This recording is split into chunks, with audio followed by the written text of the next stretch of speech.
Salutations à tous. Boukhari, troisième partie. On va continuer notre petite épopée. Je vais faire juste une petite parenthèse au début.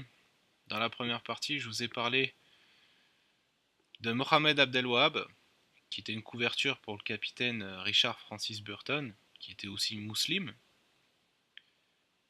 le Saïd Muslim. Donc, je suis convaincu que le capitaine Richard Francis Burton c'est bien musulman, mais plus Mohamed Abdelwahab. Il y a une grosse interrogation sur ce personnage, et je pense justement que Abdelwahab est un personnage projet inventé en fait pour placer une icône de puritains et de réformateurs à la secte des Wahhabis, qu'on nous compte en Occident. Dans la première partie, on a vu que le papa Jean-Louis, il était capable de faire des preuves authentiques au dernier moment, parce qu'il était à la limite de se faire zigouiller, et ils l'avaient accusé de traîtrise. Je vous ai parlé de la biographie de Jean-Louis qui date de 1834, qui diffère de la version d'une décennie plus tard, au niveau de la date de sa mort, au niveau du nombre de volumes de manuscrits envoyés à Cambridge. D'ailleurs, toute cette biographie en fait qu'on nous compte, c'est celle qui veulent que vous acceptiez. Elle est là pour vous orienter sur Burckhardt, le pauvre explorateur qui voyage comme un derviche, sans un sou, qui se fait voler, qui a la dysenterie dans le désert, et qui pourtant a découvert Petra, est allé à la Mecque, c'était le premier Européen à y aller, enfin le premier des Anglais, de la Royal Society. Toute cette histoire est là pour vous orienter, pour pas que vous pensiez à autre chose comme, comme biographie. On a parlé aussi de sa maîtrise des langues, Johann Ludwig, John Lewis, Jean-Louis.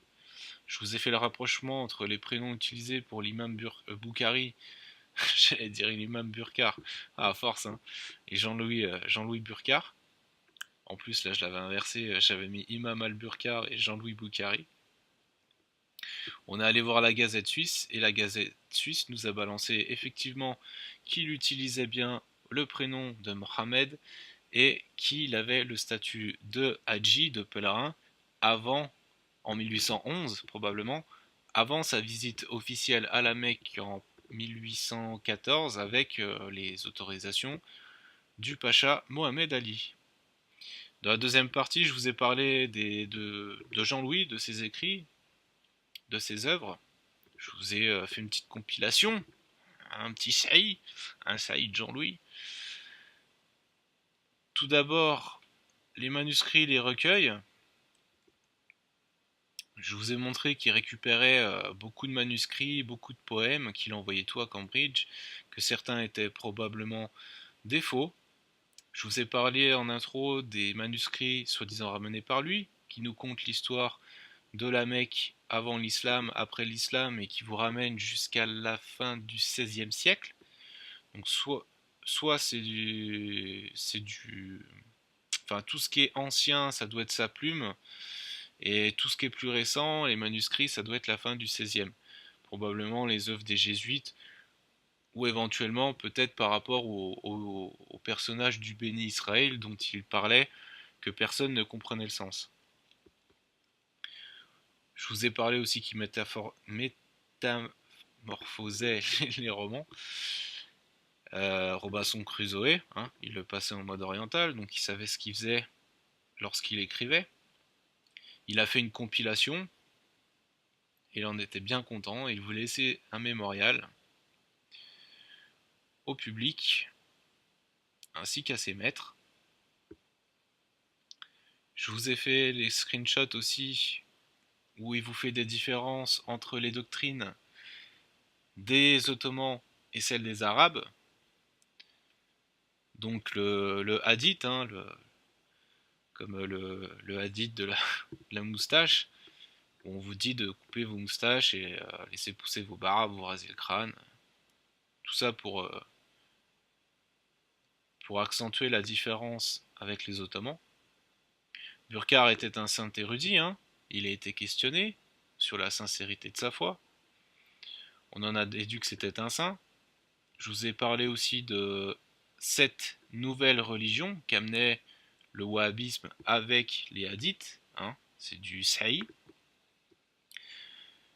Jean-Louis nous disait que les Turcs, avant l'arrivée des wahhabis, ils n'avaient pas les vraies doctrines mahométanes. Jean-Louis y professait aussi la foi mahométane. Qu'est-ce qu'il y avait encore? Il y avait aussi les prières. Avant les Ottomans, on ajoutait des prières pour le pacha et le shérif. Je vous ai parlé aussi des screenshots qui étaient en lien avec un peu la suspicion. Il était bien un agent de l'association. La Compagnie des Indes qui aussi patronne l'enseignement oriental pour mieux vous guider sur leur vision. Il était beaucoup moins observé à Médine et à Mecca que dans le reste des autres pays. Et son succès était l'œuvre de la patience et de la prudence. Il vénérait son patron. Et je vous ai parlé aussi de ce que j'ai pas trié parce que c'était vraiment long. Le fait. Qu'est-ce qu'il y avait qui s'était fait voler ses souliers, que pendant les Wahhabis il y avait certaines interdictions, mais que les gens bravaient ces interdictions, qu'il y avait plusieurs significations pour un mot, et aussi que, notamment par rapport à la viande, que les hadjis, les pèlerins des pays mahométans et les ottomans mangeaient de la viande d'Asie mineure, que les arabes ne mangeaient pas, qu'ils considéraient comme le porc, ce qui est un peu l'origine du halal. Et on rattaque sur la mort à Jean-Louis. Et la mort à Jean-Louis, c'est Burton qui nous en parle. Donc le lien c'est telelib.com, je vous le mettrai en description. Ça doit être un site qui retranscrit que des auteurs. Donc là on a Burton Richard. Tout en bas on a Here lies the Swiss Burkhard who enjoyed wonderful immunity, blablabla. Bla bla. Je vais aller vous chercher la traduction, ça sera plus intéressant pour vous, même si c'est une petite erreur. Donc Burton nous parle de Jean-Louis. Ici se trouve le Suisse Burkhard, qui jouit d'une immunité, d'une merveilleuse immunité contre la censure, jusqu'à ce qu'un certain pseudo-orientaliste d'aujourd'hui saisisse l'occasion d'utiliser l'information du voyageur sans scrupules et d'abuser de sa mémoire. Il y a quelques années, la somme de 20 livres, je suis informé, a été recueillie afin de lever un monument approprié sur le découvreur de l'humble tombe de Petra. Cependant, une objection a été lancée car les musulmans sont censés revendiquer Burkhard comme l'un de leurs propres saints. Burkhard, le saint érudit. N'entendez que le récit égyptien de sa mort. Après son retour d'Al-Hijaz, il enseigna Tajwid, le chamanisme coranique, là c'est la traduction qu'ils en font, dans la mosquée Al-Azhar, où le savant, le soupçonnant d'être un infidèle, examina sa personne et trouva la formule de la foi mahométane écrite en signe d'horreur. Donc là c'est mal traduit, donc sur la plante de ses pieds. Là-dessus, le principal de la mosquée, dans un transport de sainte indignation, le décapita d'un coup d'épée. Il ne resta plus qu'à observer que rien ne peut être plus ridicule que la croyance populaire, si ce n'est que nous hésitons à offenser les préjugés de tels croyants. C'est très intéressant. C'est très intéressant parce que Burton nous parle de Jean-Louis, qui jouit d'une merveilleuse immunité contre la censure. Al-Bukhari, hein, Saïd Burkhard. Donc ce qu'il dit, c'est la vérité et il ne sera pas censuré. Jusqu'à ce qu'un pseudo-orientaliste, si on parlait de ça, aujourd'hui, on aurait mis un complotiste, d'aujourd'hui saisissent l'occasion d'utiliser l'information du voyageur sans scrupules et d'abuser de sa mémoire. Ça, on s'en tape. Cependant, une objection a été lancée, car les musulmans sont censés revendiquer Burkar comme l'un de leurs propres saints. N'entendez que le récit égyptien de sa mort. Donc là, Burkar, il est en train de nous dire qu'il y a eu une fake news d'époque, et que ces fake news, elles racontent que Jean-Louis enseignait tajwid à Al-Azhar, et qu'à Al-Azhar, le savant, il l'a soupçonné d'être un infidèle, il l'a examiné, il a vu la formule de foi mahométane écrite en signe d'horreur sur lui, et le principal de la mosquée l'a décapité. Ce qui est important, c'est que Burton nous rapporte qu'il y a eu un moment une fake news, une information lancée comme quoi Burkar n'était pas si sain que ça.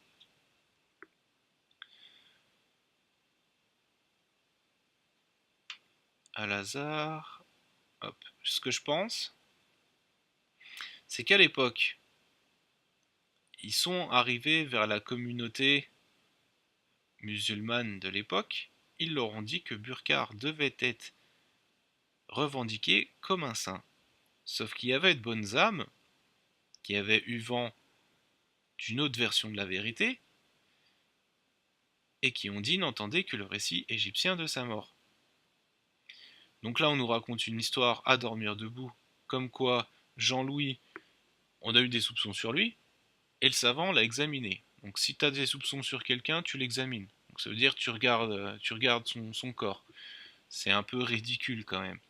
Genre, il a trouvé la shahada sur son pied, écrite en signe d'horreur. Il s'est fait décapiter. Et derrière, on vous colle une petite phrase.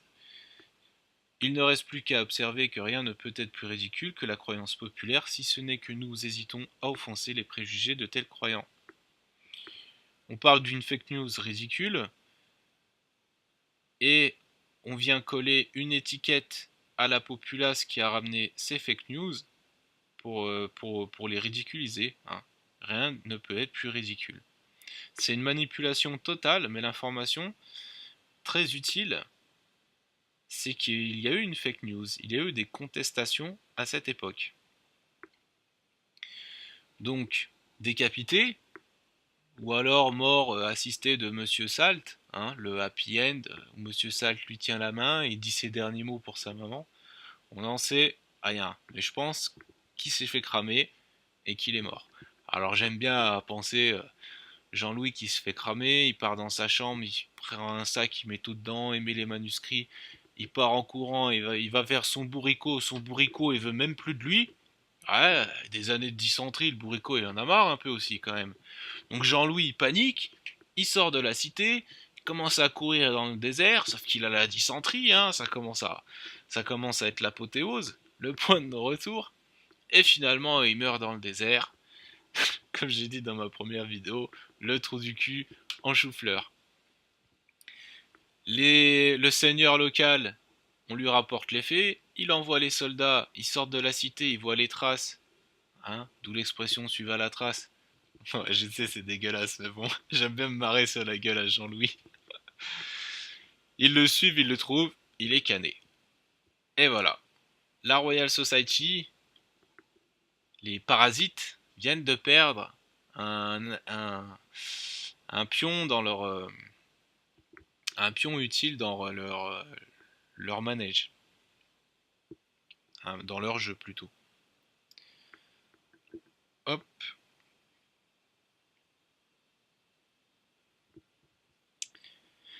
Maintenant, on va aller voir.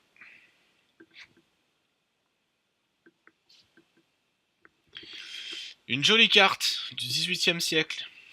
Jean-Baptiste Bourguignon. Ah, j'ai pris celle-là parce qu'elle est bourguignon, comme moi. Alors, petite parenthèse par rapport à Petra. Je voulais vous trouver une carte avec Petra dessus. Et j'ai commencé à... Je comprenais pas, à des moments il y était, à des moments il y était pas. J'ai constaté un truc, c'est que entre 1500 et 1600 et quelques, on a effectivement la Pétra, la cité, la petite cité de Pétra, d'Arabie. Arabie, comment ils appelaient ça? Arabia Félix. Je crois que je dois en avoir une aussi. Ouais, c'est ça, Petra, une plus ancienne. Voilà, avec le petit dessin, avec le petit château, Petra. Arabie pétrée. Donc ce qui est intéressant, c'est que entre 1500 et 1600, on a une Petra. Après, pendant plus d'un siècle, on n'a plus de Petra. Et au début 19e siècle, 1800, 1812, Jean-Louis redécouvre Petra et on la remet sur les cartes. On vous répète une égrégore avec une ville, soi-disant antique. On enjolive la sauce, on vous raconte des histoires, on source tout ça, et ça guide votre esprit sur leur vision de pensée. Alors,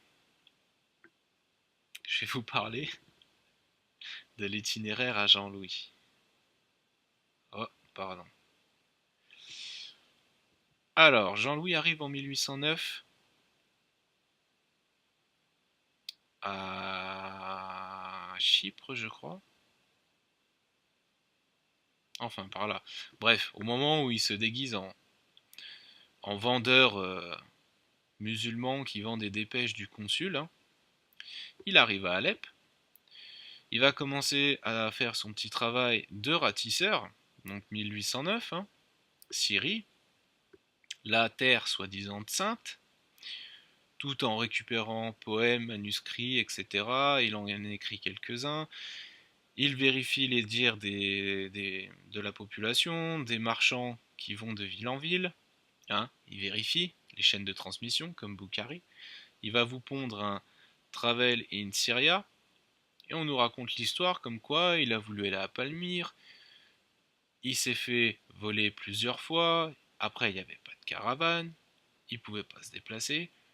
En 1812, il veut aller voir l'Arabie pétrée. Il va découvrir Petra. Puis il va aller en Égypte. Il va nous raconter qu'il a voulu passer par le Fezzan pour joindre l'objectif de sa mission officielle. Parce qu'en fait, quand je vous appuyais le mot mission, sa mission officielle, c'était d'aller à la source du Nil, donc aller au cœur, un peu au cœur de l'Afrique. Mais ça, c'était l'officiel. Il va nous sortir un Travel in Nubia. Il va repasser, je pense, par l'Égypte. Il va suivre le Nil. Il va aller jusqu'à Assouan. Assouan, ici. Il va descendre plus bas. Et c'est là qu'il tombe sur les Mamelouks qui le soupçonnent d'être un agent de Mohamed Ali. Donc les Mamelouks, ils vont lui faire une blague de Mamelouk. Jean-Louis va prendre peur, il va traverser le Nil en se tenant par la queue de son chameau. Hein. Je sais plus s'il remonte. Si, il remonte vers le nord, bien vite, hein, comme il dit. Bien vite au nord, il va trouver une caravane de je sais plus quoi qui va partir et il va se retrouver à Djida. Et à Djida, il va aller à Taïf, rencontrer le Pacha, qui va le mettre à l'épreuve. Ça sera un saint érudit. Il pourra aller visiter la Mecque et Médine, Médine 1815. 1816, il retourne en Égypte au Caire. 1817, on nous raconte les histoires de peste, etc., etc., et qu'il peut rien faire. Mais Burton nous a dit qu'il enseignait quand même Tajwid à Al-Azhar. Et 1817, finalement, la caravane arrive. Il part et il meurt de dysenterie dans le désert. Pas de bol. Ça, c'était la version officielle de Jean-Louis. Donc, on va faire son itinéraire par rapport à ce qu'on sait.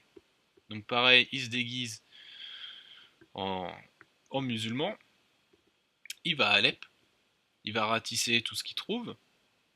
Ça colle, c'est parfaitement, ça colle avec sa version officielle, sauf qu'on nous raconte les manuscrits, les machins, mais il a rien fait de sa main. Il était gentil. 1809, je pense que l'année 1809 a été pour toute cette partie-là.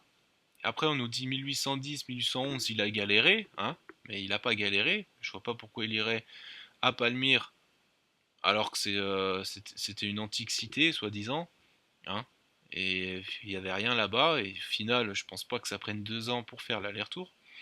Ce que je pense, c'est que le petit Jean-Louis, une fois qu'il a tout récupéré, ce qu'il avait déjà besoin en matière, il a filé tout droit à Médine, puis à la Mecque, rencontrer Savod, qui, Savod unissant les tribus arabes pour déstabiliser l'Empire ottoman, avait besoin de preuves authentiques, Saïd Boukhari. Donc, les hadiths vont amener une différence entre les Ottomans et les Arabes. Ça va donner de la légitimité au mouvement des Wahhabites. Burkhard ne restera pas énormément de temps parce qu'il avait une mission officielle. Il va remonter au nord, passer par l'Arabie pétrée, s'arrêter à Petra pour faire la découverte de la Petra enjolivée par l'armée napoléonienne.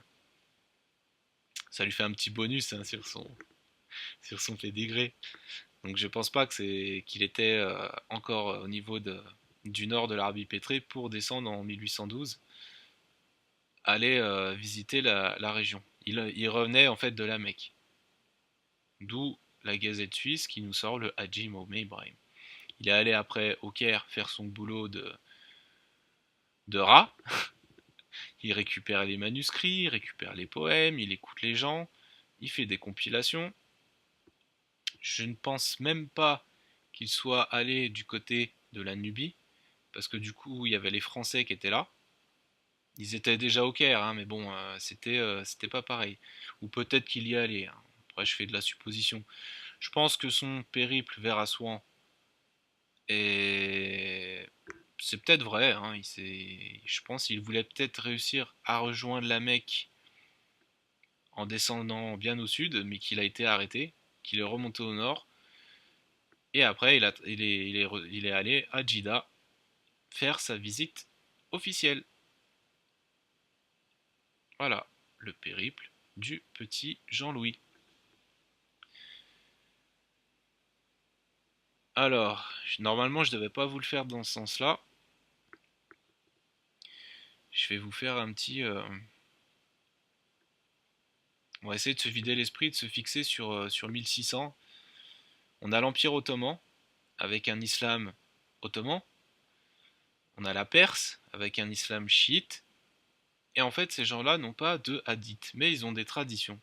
Ils ont des traditions, en fait, qui relèvent un peu de la vénération, comme les chrétiens vénèrent un peu Jésus, et eux vénéraient le prophète Mahomet.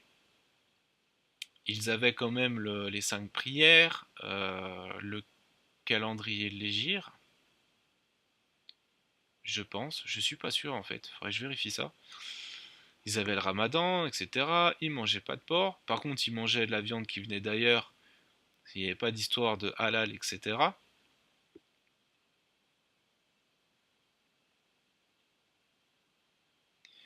Et en fait, vu que l'Empire, il fallait le diviser pour mieux régner, hein, les Anglais, les Français étant en place avec Savary de Brève depuis 1600, avec les capitulations entre le roi de France et Suleiman Ier, comme je vous ai déjà dit. Donc ils étaient là déjà pour s'infiltrer au sein de l'Empire et modifier et orienter déjà les gens au sein de l'Empire. Et les Anglais, eux, étaient avec les Perses, et finalement, ils n'avaient pas vraiment d'accès à l'Arabie, Donc ils ont envoyé plusieurs orientalistes et le seul à réussir c'était Jean-Louis. Mais il s'est fait repérer quand même au bout d'un moment. Alors, ensuite, de quoi je voulais vous parler? Ouais, par rapport à ça, par rapport à quand je vous disais que l'islam et les pratiques étaient différentes, c'était ça.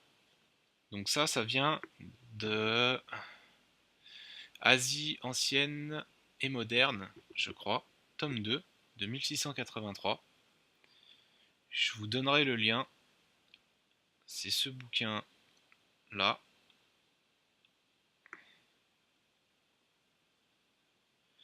Rare Book Society of India.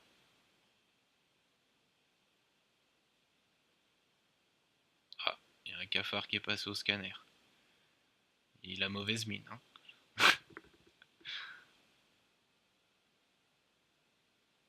Tac. Allez.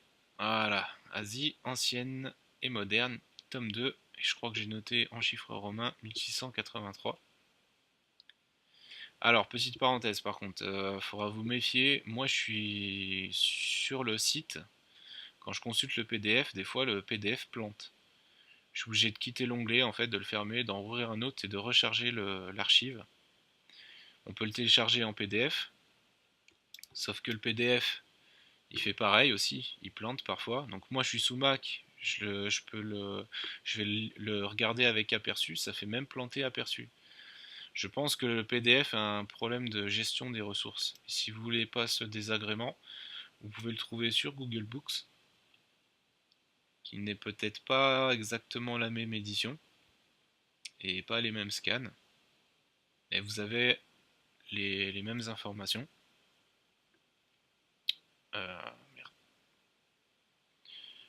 Hop. Les Turcs sont étroitement obligés par un principe de religion d'aller une fois en leur vie révérer le tombeau de Mahomet. Mais il n'y va presque plus que du petit peuple, et présentement le grand moufti, c'est-à-dire le chef de la religion mahométane, dispense les personnes de qualité de ce pèlerinage, à condition d'y envoyer quelqu'un par commission, et de faire des aumônes aux pauvres. Donc en fait l'islam ottoman et l'islam chiite avaient des traditions. Ils allaient révérer le tombeau du prophète, ils avaient d'autres petites traditions. Il n'y avait pas de hadith, il n'y avait pas de un tel a dit, qu'un tel a dit, qu'un tel que le prophète a fait. Ça a été en fait le boulot de Jean-Louis, de créer des sources pour valider pour diviser l'Empire ottoman, tout simplement, et ça a été réutilisé bien après. Étant donné que Jean-Louis était mort, on va attendre quelques temps avant de renvoyer quelqu'un pour finir son travail. Cette personne, ça sera Richard Francis Burton, qui est né, lui, en 1821, même après la mort de Jean-Louis. Il va partir, il va réussir à s'infiltrer à la Mecque, hein, déguisé en, en musulman, quoi, en oriental. 1853, je crois.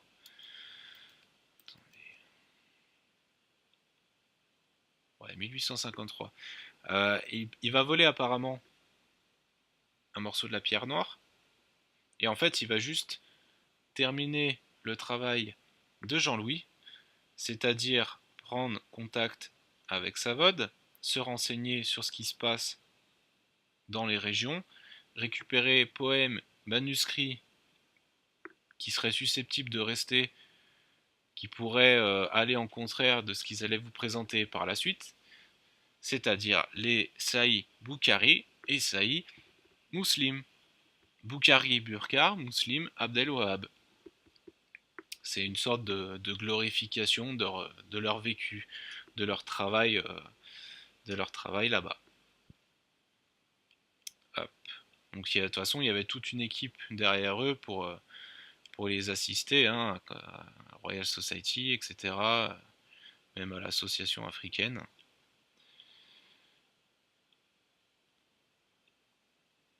Après Mehemet Ali, vous allez avoir Ismaël, son petit-fils. Mehemet Ali, je pense, était plus soft que son petit-fils. Je pense que ça devait être un sacré parasite. Il a étudié à Paris, à l'école d'état-major, hein, évidemment, et il fut membre de la franc-maçonnerie. Donc ce qui s'est passé, le travail de Burkhardt, la puissance du hadith, on va dire, le fait de ramener de l'authentique est très, c'est une égrégore en fait puissante en fait. Ça va vous guider votre esprit sur ces dires-là. Et en fait, ils vont s'en inspirer pour vous ramener un autre mouvement qui sera plus, on va dire, modéré, le sunnisme. Et qui c'est qui va faire ça? Bah tout simplement les loges franc-maçonnes franco-égyptiennes qui vont vous sortir des... Après les Saïd Burkhardt et Muslim, ils vont vous sortir des sunan. Chacun va faire des tafsirs du Coran, chacun va y aller de sa plume. Et le petit Ismaël Pacha, membre de la franc-maçonnerie, initié par eux, il a le fez. Il fait partie aussi d'un mouvement de la franc-maçonnerie qui s'appelle les Shriners, dont l'adhésion ne se fait que une fois qu'on atteint le 33e degré. Et ces gens-là, en fait, ont œuvré à vous amener ce mouvement de sunnisme, de sunna. Ils étaient tous au courant les uns des autres. On voit les symboles, hein, le croissant, l'étoile, le sabre. Ça a été initié par un de ces guignols. Donc bizarrement, on n'a pas trop d'informations sur eux. Hein, société maçonnique, on nous dit qu'il a fondé l'ordre.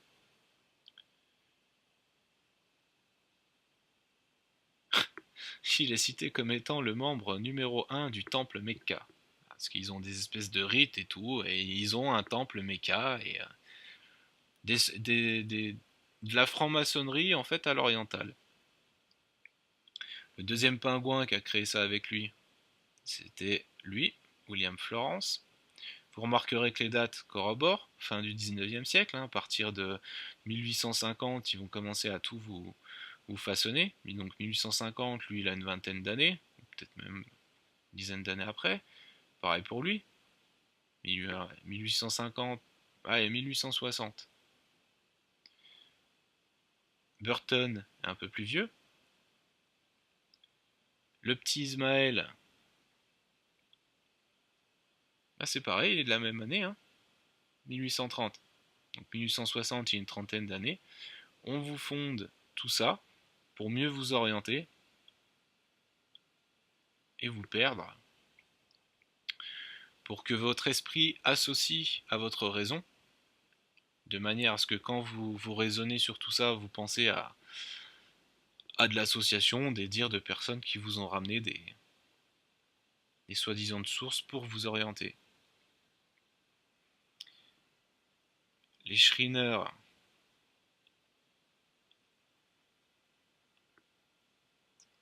ils adoptent le fez, hein, à l'oriental. Ils font des soi-disant commémorations, et puis ils font des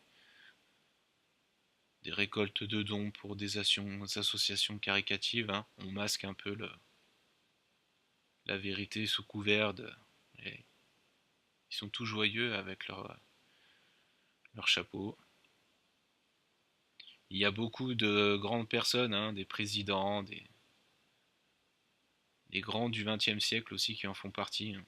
Sacré ganache, il y a une gueule de rat. Oh, c'est le Dajjal, les gars. Lui aussi, il a une sacrée tête de vainqueur. Voilà, il se la racle un peu.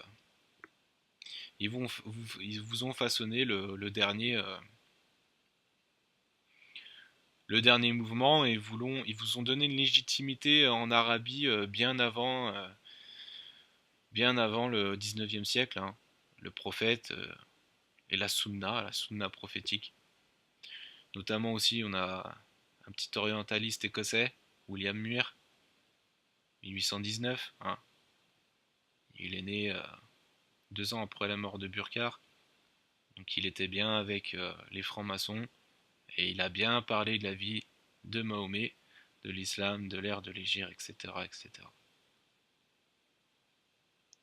Une belle douille. Par rapport à Mohamed Abdel Wahab, les pistes sont floues. Il y a eu plusieurs pages Wikipédia de faites. Et à une époque même, je ne trouve plus la page, mais on en a quelques traces dans les résultats de recherche. Naissance 1703-1910, ça fait quand même 200 ans. Hein. Personnage étrange. Personnage projet, nous raconte que c'est ce bonhomme-là. Je crois d'ailleurs que la photo ne correspond pas aux dates qu'il nous annonce.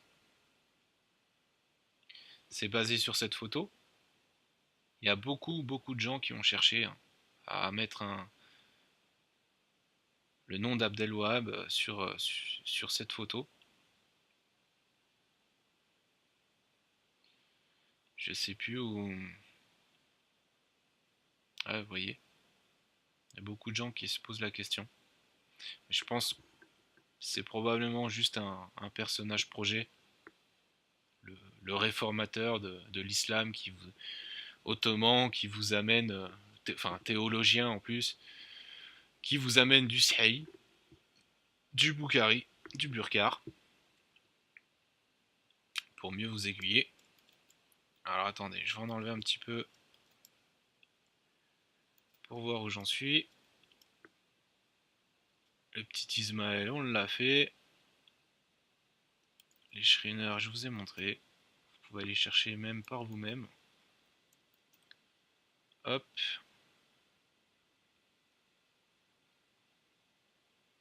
Tac, tac, tac. François Savary de Brève aussi. Donc ça, c'est beaucoup plus vieux. Un des plus célèbres orientalistes. Qui était un des premiers à s'infiltrer vers les Ottomans.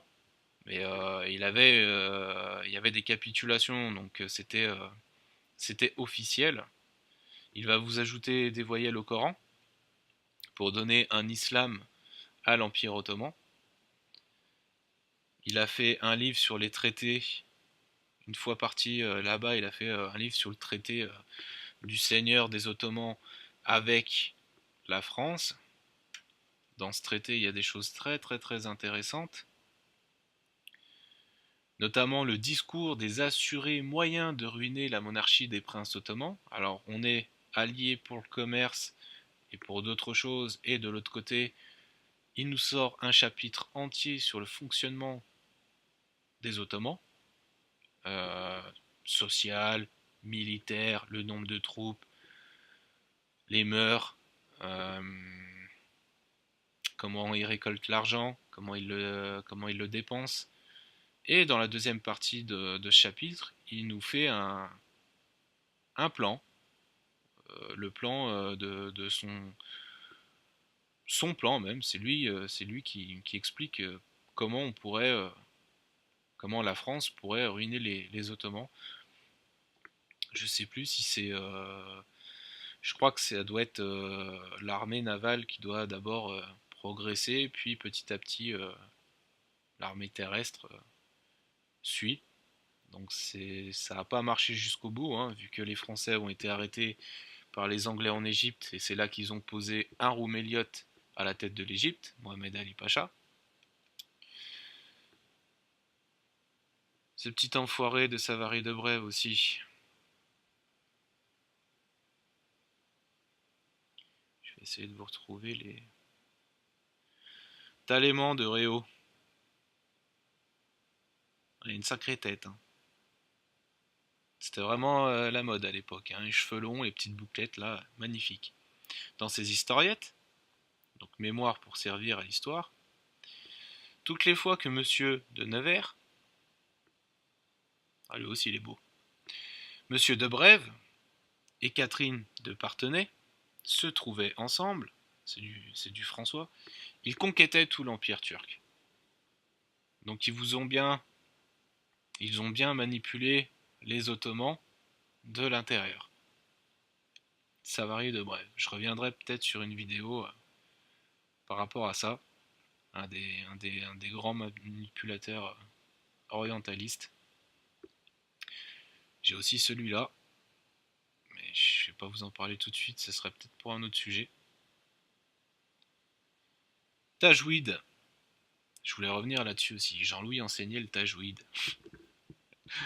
Tajwid, l'embellissement, c'est une lecture psalmodiée du Coran. Donc Jean-Louis, il enseignait à Lazare le tajwid. Et je pense même que si vous chantonnez le Coran, c'est à cause de Jean-Louis. Je pense que c'est l'initiateur du tajwid. À prendre avec des pincettes, parce que je suis pas allé chercher l'origine un peu. J'ai pas fait de recherche par rapport au tajwid ou à une façon chantée du Coran. C'est un autre sujet, mais je pense que ça vient de lui. Ça sent Jean-Louis. Donc aujourd'hui, c'est grâce à Jean-Louis que vous chantez.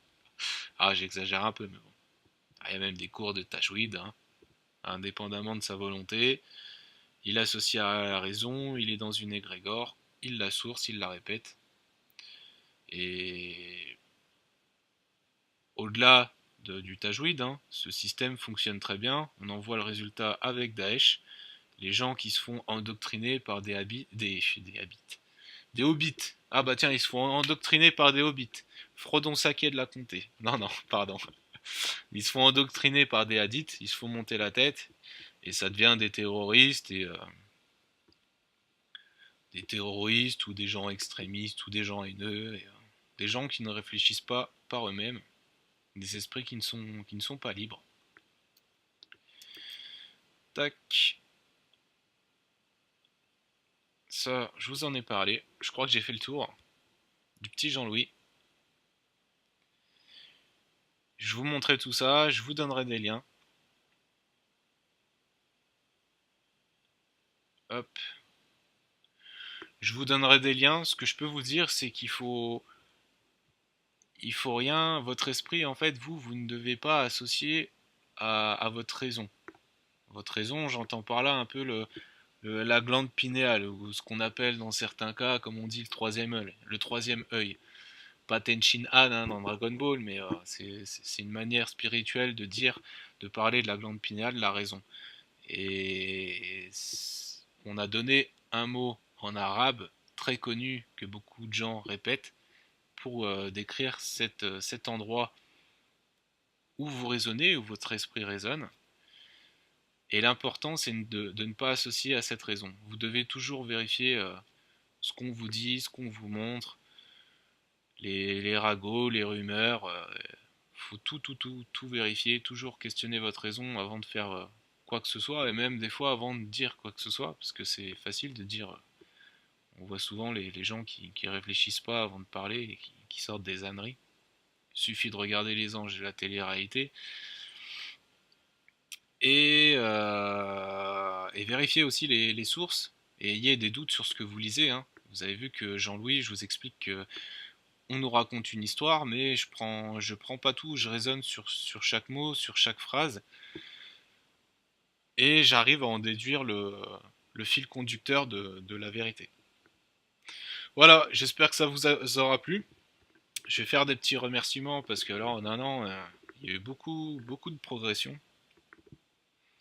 Je voulais remercier Lyon Muslim, Fafa, qui a apporté beaucoup de solutions pour beaucoup de monde. Je voulais remercier tous les gens aussi chez Tous Soumis qui ont partagé avec nous. Et Redouane aussi qui a fait le dossier de partage que j'ai récupéré et que du coup j'utilise aujourd'hui pour ma recherche. J'ai rajouté beaucoup de choses. J'en ai beaucoup sur le bureau. C'est un beau bordel aussi. Il y a dans le dossier, il y a tous les screenshots de Mehdi, que j'ai aussi fait le tri dedans et que je me suis servi. Tout ce genre de screenshots. Sur les orientalistes, et moi j'ai rajouté d'autres choses dedans. Je voulais remercier aussi Yacine, avec qui on parle beaucoup, avec qui on partage beaucoup. Il y a aussi Chouquette, Fanfan, Lilou, Lula, tous ceux qui suivent un peu Yacine en fait, vous me connaissez. Je voulais remercier aussi Jordan, Barbe Douce, Jojo le Franc-Mac, avec qui je réfléchis beaucoup. Je voulais remercier aussi tout le groupe des programmations historiques, notamment Cédric et Ulrich, qui ont fait un travail formidable, un sacré boulot, hein. Même sur le blog, c'est vraiment c'est un boulot de fou. Bien joué. Et aussi tous ceux que j'oublie, hein, tous ceux que je peux oublier. Euh, ah, Walid. Petit big up à Walid d'ailleurs, donc j'ai pas de nouvelles. Muslim Nomad, merci à toi frérot. Tu m'as beaucoup aidé sur les raisonnements. Je vais essayer de vous faire d'autres vidéos sur d'autres sujets. Je vais voir comment je vais organiser ça. Probablement pas tous les jours ni toutes les semaines, hein. Je suis pas du genre à vous surcharger de vidéos. J'ai besoin de travailler un sujet et j'ai besoin d'être sûr de mon coup avant de vous donner des infos. Et je réécoute aussi pour. Je corrige si jamais je me plante à certains moments. Donc voilà. Donc je vous souhaite une bonne soirée ou une bonne journée. Tout dépend de l'heure à laquelle vous écoutez ça. Portez-vous bien, prenez soin de vous et à tard plus. Ciao.